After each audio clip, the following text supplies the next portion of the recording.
Non,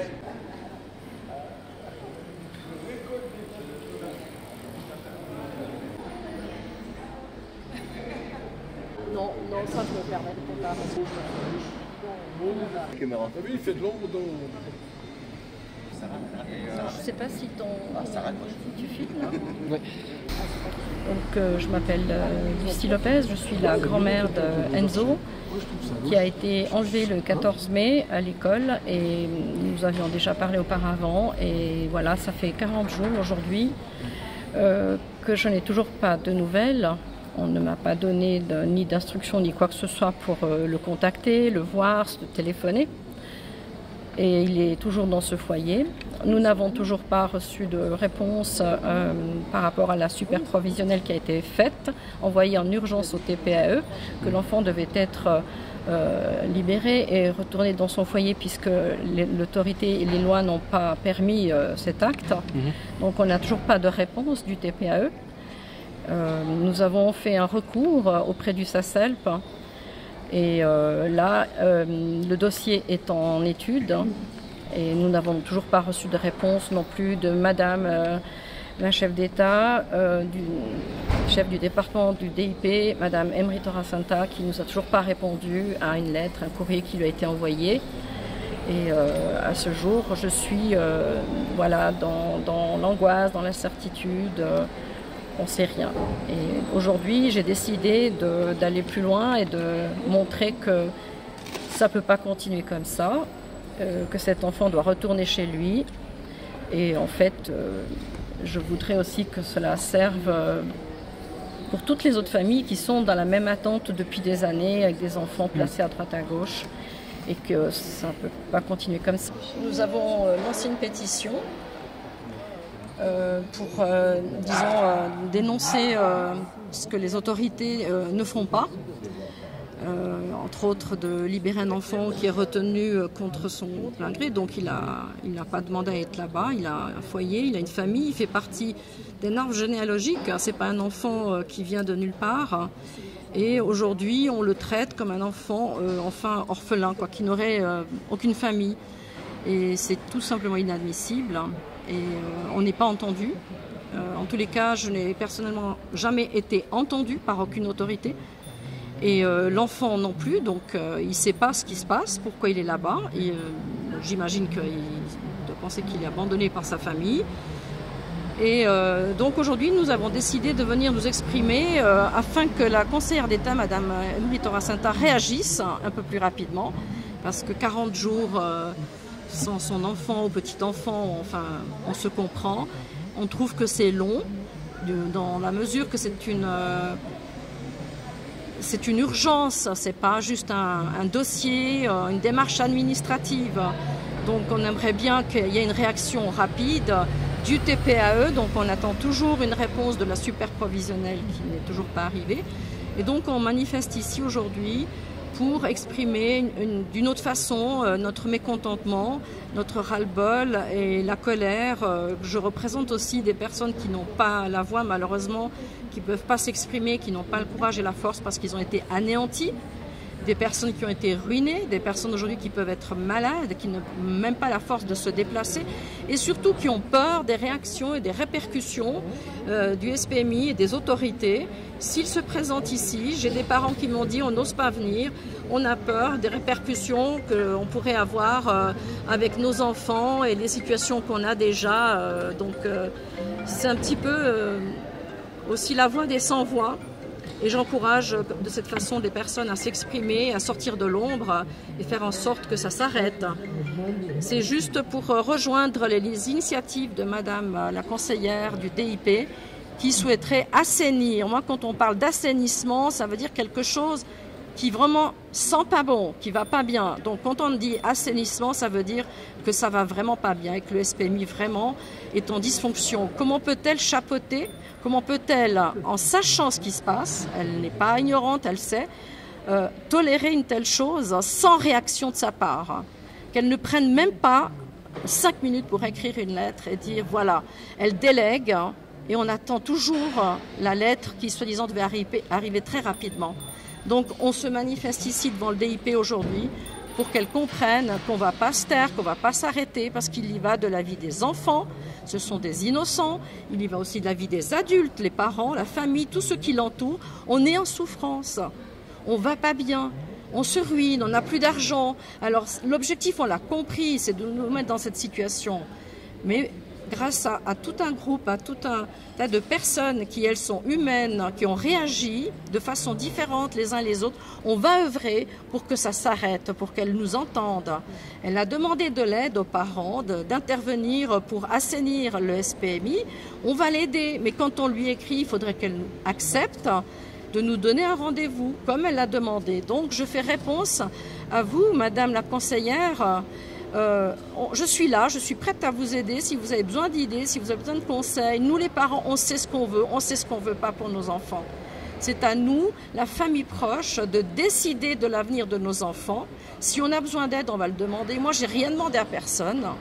Mon petit-fils recevait tout ce dont il avait besoin. Et pour preuve, dans le dossier de recours, vous trouverez 19 témoignages de professionnels qui ont reconnu que Enzo a reçu tout au long de sa vie, durant 7 ans et demi, tous les bons soins nécessaires, physiques, psychologiques, relationnels, sociaux et familiales. Alors dites-moi, chose que je vous ai déjà demandé, je réitère ma question, pourquoi retenez-vous aujourd'hui encore mon petit-fils Enzo dans un foyer alors qu'il a sa maison, son domicile, sa famille qui l'attend? L'école termine, les vacances arrivent et cet enfant, il va faire quoi? Il va passer tout ce temps dans un foyer seul. Je demande à ce que vous revoyiez votre décision, surtout du SPMI que vous chapeautez, donc vous savez ce qui se passe, vous n'êtes pas sans l'ignorer.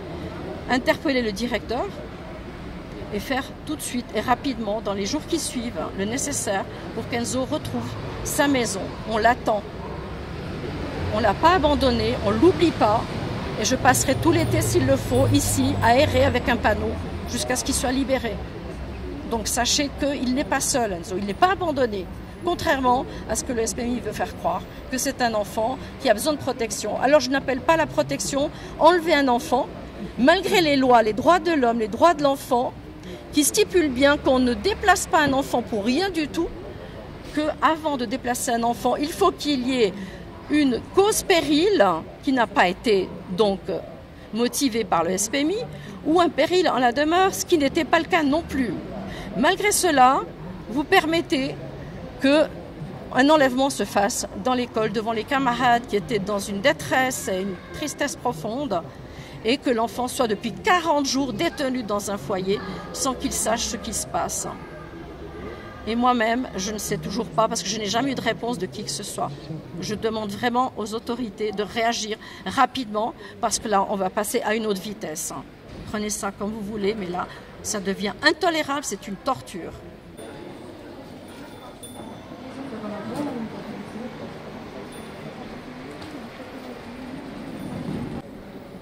Le 6, je crois que c'est vers la porte.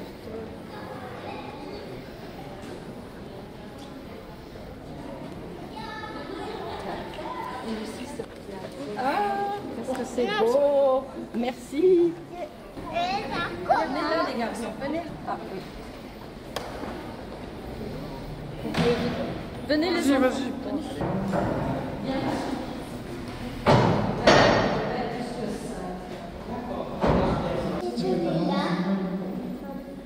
Maman, souris.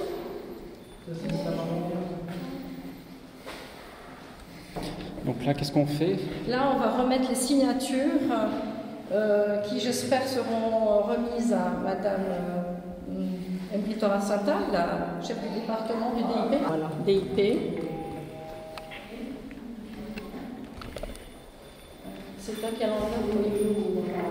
Oui, bonjour Madame Lopez, ici. Je viens aujourd'hui pour déposer les signatures que je vous avais donc signalées.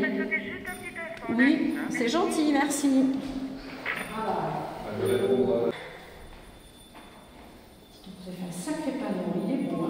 Je parle du département, donc oui. je vais lui remettre en main. Elle ne veut pas qu'on lui mette en main propre. C'est-à-dire elle a des réunions et elle travaille actuellement. Elle est en réunion en ce moment? Oui. D'accord, très bien.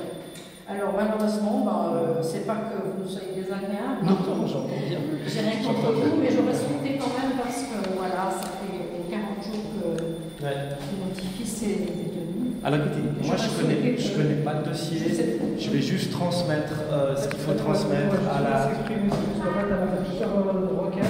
Qui ont suivi son fils, donc j'ai tout suivi. D'accord. Elle a respecté la loi dans toutes les mesures, que ce soit dans les recours, sur le courrier, elle a payé ce qu'il fallait. Le problème, c'est qu'il n'y a pas eu de réponse, donc c'est pour ça qu'elle aurait vraiment voulu que ça lui arrive en main propre. D'accord, ok.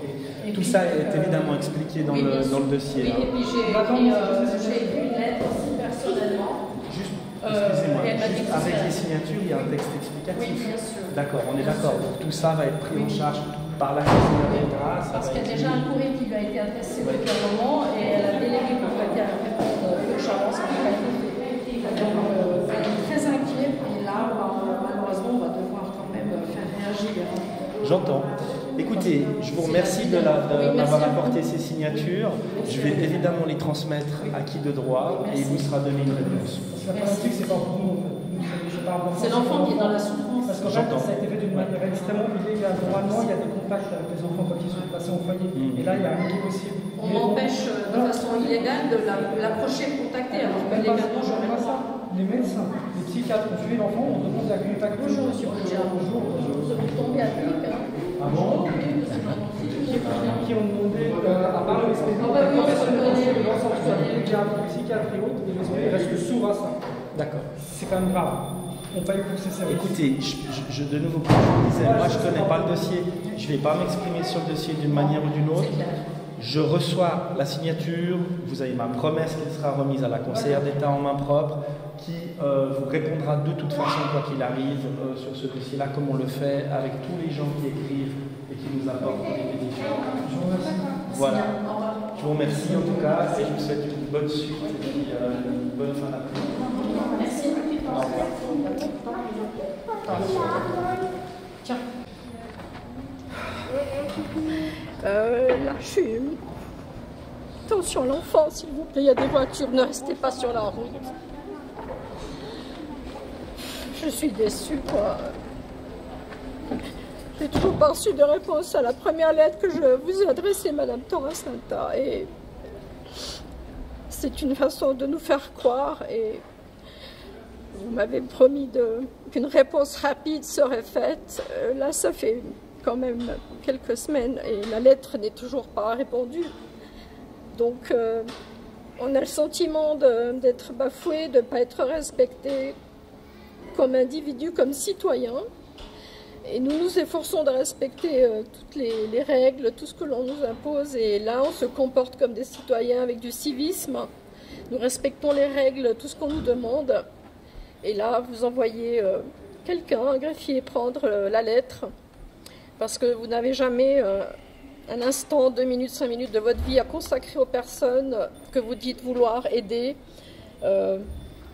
Et dont vous sollicitez. Donc j'ai de la peine à vous croire, j'ai de la peine à croire en votre fonction aujourd'hui. Je suis dans le doute de votre volonté à vouloir assainir vraiment le SPMI et le fait que vous tolériez qu'un enfant soit pendant 40 jours détenu malgré lui, à son insu.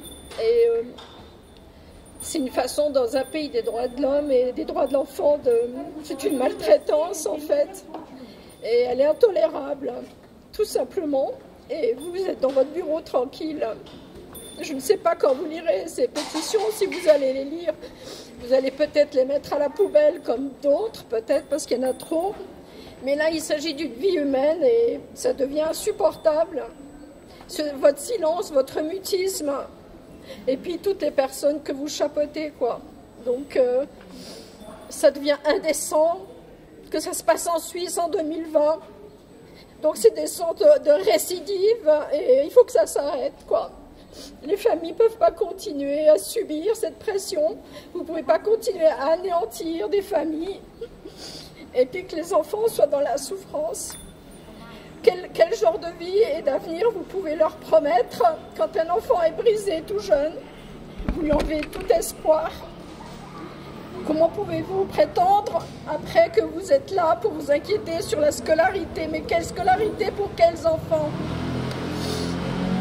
merci d'avoir le courage de nous affronter, notre regard. Nous sommes des êtres humains, on ne veut pas du mal, on veut juste un dialogue, une table ouverte, une table ronde. On veut ouvrir un dialogue avec vous, puisque vous vous dites chef du département du DIP. Alors montrez-nous quelle est votre responsabilité, parce que pour le moment, vous vous êtes tous alignés les uns aux autres, le TPAE, le DIP et le SPMI. Ce qu'un tuteur incompétent a dit, tout le monde a suivi tout simplement. S'il vous plaît, il est temps de réagir maintenant. J'espère que le message va être entendu. Merci. Il est à gauche. Voilà. Et à droite, c'est qui alors? C'est Thomas. Bonjour Thomas. Tu connais Enzo alors? Oui. Et c'est un bon copain? Oui. Oui. Donc tu le vois plus depuis plus d'un mois maintenant. Et ça te fait mal au cœur de plus le voir? Il me manque encore. Il te manque? Donc vous étiez des bons copains, je vois sur la photo. Vraiment. Vous jouez beaucoup ensemble alors, à la trottinette, sur la cour? Tous les jours. Tous les jours. Il me manque vraiment. Il me manque. Choqué. Mon français ne me permet pas de dire beaucoup de choses, mais c'est pas possible que dans un pays comme la Suisse, on voit des choses comme ça. C'est vraiment pas possible. La souffrance de Lucie et la mienne, et de tout le monde qui entoure Lucie, ça fait vraiment mal. Mais quoi dire? Vous ne comprenez vraiment... pas, non, vous attendiez pas à une telle décision parce qu'il n'y avait aucune raison. Aucune Enzo raison. était heureux. Enzo était heureux. Je connais la mamie. Elle est une excellente mamie. Elle est toujours heureuse.